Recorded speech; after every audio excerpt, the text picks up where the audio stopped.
नमस्कार।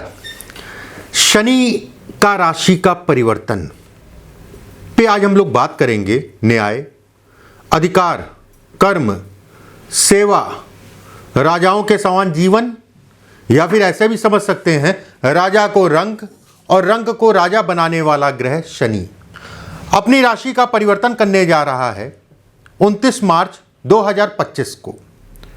कुंभ राशि से निकल के, जो उसकी मूल त्रिकोण राशि है, कुंभ राशि से निकल के मीन राशि में देवगुरु बृहस्पति की साधारण राशि मीन राशि में गोचर करेगा।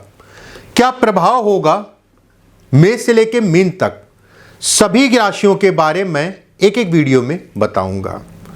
शनि अगर कहा जाए, कुछ लोगों की शनि की 7.5 शुरू होने जा रही है, कुछ लोगों की शनि की 7.5 अगर कहा जाए चल रही है, और कुछ लोगों की ढैया शुरू या कुछ लोगों की ढैया खत्म होने जा रही है। बहुत सारे ऐसे लोग हैं जो शनि से पीड़ित हैं। बहुत सारे लोगों को शनि से संबंधित पीड़ा या शनि अगर दे रहा है तो उसको और कैसे बेहतर बनाएं, या अच्छे समय को और कैसे बेहतर, या खराब समय को कैसे जो है कम करें शनि की पीड़ा को, चाहे वो 7.5 हो, चाहे ढैया हो, किसी प्रकार से, चाहे महादशा हो, चाहे अंतरदशा हो, या किसी प्रकार से शनि आपको पीड़ा दे रहा है। इस वीडियो के लास्ट में मैं 5 रामबाण आपके लिए उपाय भी बताऊंगा। उपाय जरूर करिएगा अगर आप शनि से पीड़ित हैं, या फिर आपकी जो है आने वाले समय में जो मैंने आपको बताया कोई समस्या है, परेशानी है, तो उससे संबंधित चीजों में। वृषभ राशि, मिथुन राशि। देखिए, मिथुन राशि वालों के लिए अगर देखा जाए, उनका स्वामी अगर कहें तो बुध है। शनि बनते हैं भाग्येश, शनि बनते हैं अष्टमेश। ऐसे में कहा जाएगा, सबसे पहले बात करते हैं स्वास्थ्य की। स्वास्थ्य ठीक है तो सब कुछ ठीक है। स्वास्थ्य के दृष्टिकोण से अगर कहा जाए तो कहीं ना कहीं पीछे अगर जो भी दिक्कतें, परेशानी स्वास्थ्य से संबंधित चीज़ों में आ रही थी, उसमें धीरे धीरे कमी आ जाएगी। वहीं देवगुरु बृहस्पति भी अगर कहा जाए तो मई से, और वहीं राहु अगर कहा जाए तो मई से, राहु यहाँ पर गोचर करेंगे मई से, गुरु यहाँ गोचर करेंगे। ये भी आपके स्वास्थ्य से संबंधित चीज़ों में उतार चढ़ाव कम करा देंगे। स्वास्थ्य के लिए अच्छा रहेगा ये साल। नौकरी पेशा लोगों की बात करें, व्यवसायियों की बात करें, और प्राइवेट नौकरी वालों की बात करें। देखिए, सबसे पहले बात करते हैं गवर्नमेंट जॉब वालों की। गवर्नमेंट जॉब वालों की बात करें तो छठे भाव और कर्म का समावेश अगर कहा जाए तो कहीं ना कहीं गवर्नमेंट या कर्म तो हर किसी चीज़ में है, चाहे व्यवसाय हो, चाहे प्राइवेट नौकरी हो, चाहे सरकारी नौकरी हो, चाहे बिजनेस हो, कुछ भी हो। ऐसे में कहा जाएगा कि सरकारी नौकरी वालों के लिए शनि अगर कहा जाए तो रामबाण है। दसम भाव में गोचर के कारण अगर कहा जाए, स्थान का परिवर्तन, स्थानांतरण जिसे कहा जाता है, अगर आप चाहते हैं उसके लिए समय परफेक्ट है। प्रमोशन से संबंधित चीज़ों के लिए समय बहुत परफेक्ट है। यात्राएं, ट्रैवलिंग इस समय पे आपको बहुत कराएंगे। पीछे से कोई वाद विवाद, मुकदमेबाजी चल रही है, वो कहीं ना कहीं सॉर्ट आउट होती हुई दिख रही है। एक बात, प्राइवेट नौकरी वालों के लिए भी अच्छा कहलाएगा। काम धाम में बढ़ोतरी होगी, नौकरी में बदलाव चाह रहे हैं, नौकरी में परिवर्तन चाह रहे हैं, या नौकरी में कोई सिरदर्दी चल रही थी अब बॉस की, या किसी प्रकार से शनि के मूवमेंट के कारण, राशि परिवर्तन के कारण अगर कहा जाए तो इन चीज़ों से आपको रिलीफ मिलेगा।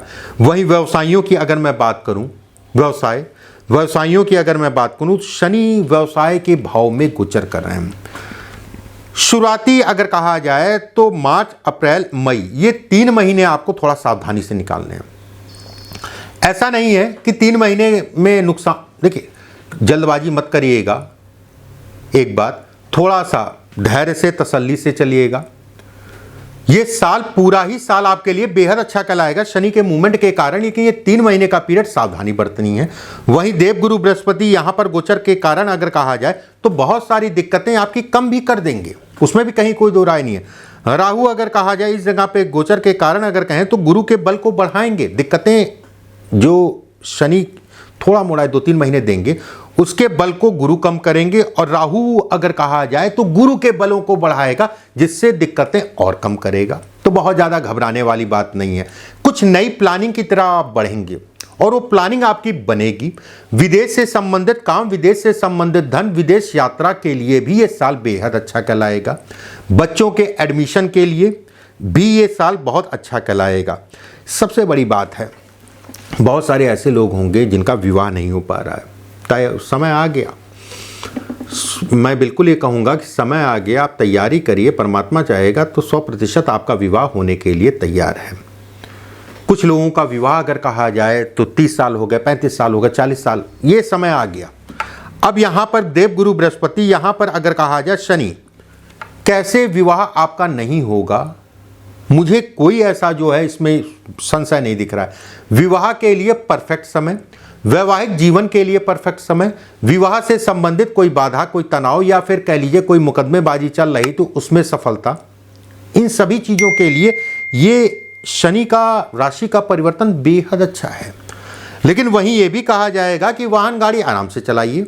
हालांकि घर में वाहन का आगमन भी होगा। अगर आप प्रयास कर रहे हैं, जैसे प्रयास क्या, कुछ आपके दिमाग में आएगा कि गाड़ी लेनी है, गाड़ी से संबंधित चीज़ों में तेजी आएगी, क्योंकि शनि अगर कहा जाए तो आपके दिमाग में डालेंगे कि वाहन से संबंधित। और जो लोग तैयार, उनको तैयार ले लीजिए वाहन, कहीं कोई दिक्कत वाली बात नहीं है। वाहन चलाने में भी कोई ऐसी दिक्कत वाली बात नहीं है। बस एक चीज़ का ध्यान रखिएगा, बच्चों को वाहन अवॉइड करिएगा। और ख़ासकर 18 साल से नीचे की आयु के जो भी बच्चे हैं, जिनके माता पिता की मिथुन राशि है, उनको बड़ा अवॉइड करके चलना है। इस चीज़ का ध्यान रखिएगा, ठीक है। बाकी कहीं कोई दिक्कत वाली बात नहीं, गाड़ी घोड़ा ये सारी चीज़ें। धन की बात करें, पैसे की बात करें, देखिए मीन राशि में शनि का गोचर होगा। मीन राशि अगर कहा जाए देवगुरु बृहस्पति की राशि है, और देवगुरु बृहस्पति अगर कहा जाए लगन में गोचर करेंगे आपकी राशि के ऊपर मई से। ऐसे में कहा जाएगा फाइनेंस से संबंधित सेक्टर आपके लिए बेहद अच्छा। कहीं ना कहीं फाइनेंस आपका बढ़ेगा, खर्चे आपके कम होंगे, लायबिलिटीज आपकी जो है कहीं ना कहीं कम होगी। और अगर बढ़ती भी है तो उस हिसाब से धन बढ़ेगा, पैसा बढ़ेगा। बहुत सारे लोग ऐसे भी हैं जो कर्ज से परेशान हैं, कर्ज से निकलने का या कर्ज से संबंधित चीज़ों में तनाव, ये गोचर शनि का अगर कहें तो बेहद अच्छा है। पॉसिबिलिटीज आपके सामने देगा, विकल्प आपके सामने बढ़ाएगा, और कहीं ना कहीं कर्ज से संबंधित चीज़ों में रास्ते आपके खुलना स्टार्ट हो जाएंगे। एक बात, प्रेम विवाह से संबंधित चीज़ों के लिए भी ये साल बेहद अच्छा कहलाएगा। प्रेम विवाह से संबंधित चीज़ों के लिए भी ये साल अच्छा कहलाएगा। कुल मिला के मिथुन राशि वालों के लिए ये साल बेहद अच्छा है, उसमें कहीं कोई दो राय नहीं है। पहला उपाय, छायादान जरूर करिए। छायादान कैसे करना है ये समझ लीजिए। लोहे का पात्र अगर है, अच्छा है, एक लोहे का पात्र ले लीजिएगा, उसमें सरसों का तेल डाल लीजिएगा। अपना चेहरा उस तेल में शनिदेव से और देवताओं से निवेदन करते हुए आपके ऊपर जो भी समस्याएं हैं, चाहे वो कर्ज है, चाहे नौकरी नहीं है, चाहे बीवी या कोई भी प्रॉब्लम है, उसको बोलते हुए जो है उस तेल में निवेदन करते हुए पीपल के पेड़ के नीचे अपने लंबाई में या फिर चौड़ाई में, ठीक है, चौड़ाई का मतलब उंगली की ये पोर से ये पोर तक का चौड़ाई, और लंबाई का मतलब जो है यहाँ से यहाँ तक नीचे तक का, पैर के नाखून तक का। एक चीज़ करनी है, चाहे आपको इस तरफ से लें चाहे ऐसे लें, जो भी सूत का धागा होगा, कोई भी कलर का हो, उससे मतलब नहीं है, उस धागे को जो है बढ़िया से बाती बना लीजिएगा और जो आपने देखा है, ठीक है, उसमें डाल दीजिएगा और पीपल के पेड़ के नीचे। ये काम आपको सिर्फ अमावस्या को करना है, अमावस्या। और ये काम आपको जो है गोधूली में करना है। अगर गोधूली नहीं हो मिल पा रहा समय तो गोधूली के बाद कर लीजिएगा, मतलब रात में। अगर लोहे का पात्र नहीं है, वैसे तो लोहे का पात्र सबसे अच्छा माना जाता है, अगर लोहे का पात्र नहीं है तो फिर मिट्टी का यूज करिएगा, मिट्टी के बर्तन का, एक उपाय। दूसरा उपाय, जो लोग व्यवसायी हैं, जिनका ऑफिस है, चाहे वो दुकानदार हो, किसी प्रकार का कोई भी व्यवसाय हो, उन्हें करना क्या है, एक पान का पत्ता बुधवार और शनिवार को, बुधवार अगर रोज करते हैं तो बहुत ही अच्छा है, नहीं तो बुधवार और शनिवार को अगर रोज करते हैं, फिर से मैं रिपीट कर रहा हूं, तो बहुत अच्छा है, नहीं तो फिर बुधवार या शनिवार को एक पान का पत्ता ले लीजिएगा, 5 फूल वाली लौंग, फूल वाली मतलब जो उसमें फूल हो, 5 फूल वाली लौंग और थोड़ा सा कपूर, ये 3 चीज़ जो है, अगर आप व्यवसायी हैं तो अपने कार्य क्षेत्र में जो भी मंदिर उंदिर बना रखा उसमें, नहीं तो अगर आप नौकरी पेशा हैं तो घर में करिएगा। आपने करना क्या है, उस पान के पत्ते को पलट के रख लीजिएगा, पलट के मतलब पीछे वाला हिस्सा जो है ऊपर हो गया। जैसे होता नहीं है कि एक चिकना होता है, एक खुदरा होता है, तो खुदरे वाले के ऊपर, ठीक है, आपको 5 लौंग रखनी है और कपूर रखना है। उसके बाद उसको जला दीजिए।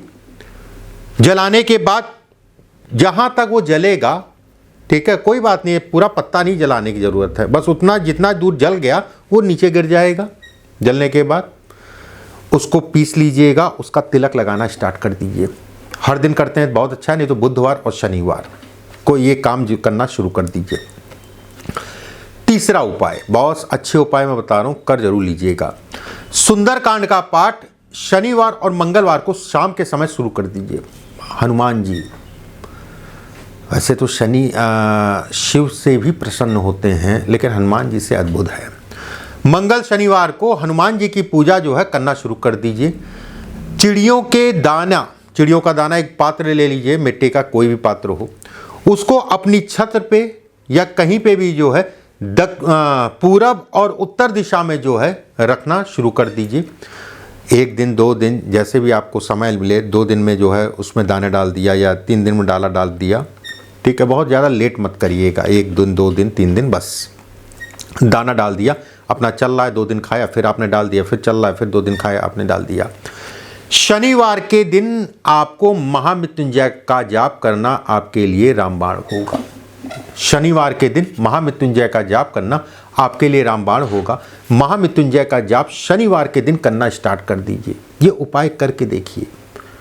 शनि से संबंधित पीड़ा आपको धीरे धीरे जो है, कैसी भी पीड़ा हो, कम होने लगेगी। चाहे स्वास्थ्य हो, चाहे परेशान, चाहे नौकरी हो, चाहे शिक्षा हो, चाहे कोई भी चीज़ हो। मैं बिल्कुल ये कहूँगा, ये 5 उपाय जो है रामबाण हैं आपके लिए। अगले वीडियो में फिर आप सभी से मुलाकात होगी। अभी के लिए बस इतना ही। नमस्कार।